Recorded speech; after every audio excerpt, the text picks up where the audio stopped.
Apple's iWatch seems to be landing on some manufacturing trouble.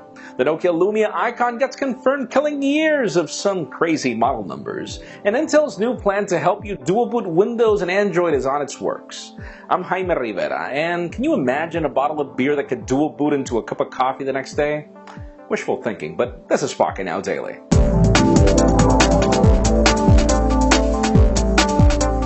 Let's start off with some official news, as Microsoft has just published this official statement at NEO in claiming that Windows Phone has outsold the iPhone in at least 24 markets, which is great. It's great to see that the platform is growing, but the problem is that once you start digging into which markets these are, you get to see that these are all emerging markets, where obviously the iPhone is 10 times more expensive than the Nokia Lumia 520 or 521.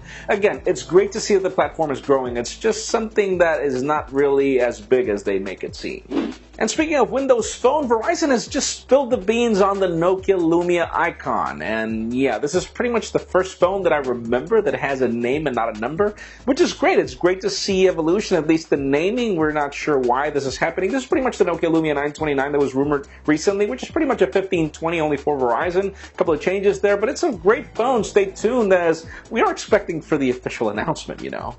Now, a company that's been struggling pretty much for over a year is Ubuntu. We filmed our hands-on at CES 2013, and it's 2014. CES is over, and we still don't get any phones running Ubuntu, which was the promise. Canonical just came on a Google Hangout to tell everybody to not worry. They are actually bringing Ubuntu on a lot of phones from a certain OEM that they're not specifying. So hopefully we will be getting this, because it is a really cool operating system, and we want some competition.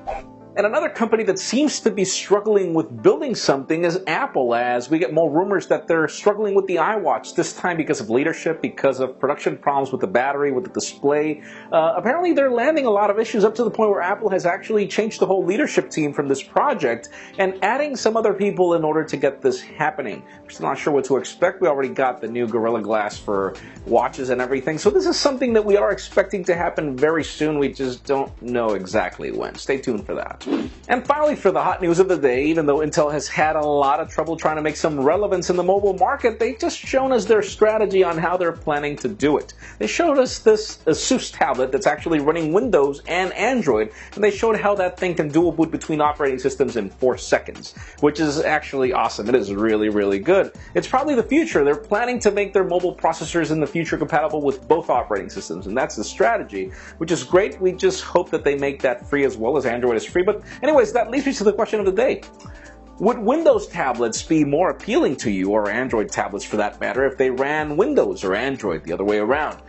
Leave us a comment down below. In my particular case, if they priced them right, because again, Android is free, and they gave me the option, why not? I'd love the option for that. And friends, you know the drill. If you want to get the news earlier before this video is filmed, make sure you follow us on Pocketnow.com and subscribe to our YouTube channel as well. You can also follow me on Twitter, Jaime_Rivera. Please give this video a thumbs up if you like what you saw. I am Jaime Rivera. Thank you very much for watching. We will see you tomorrow.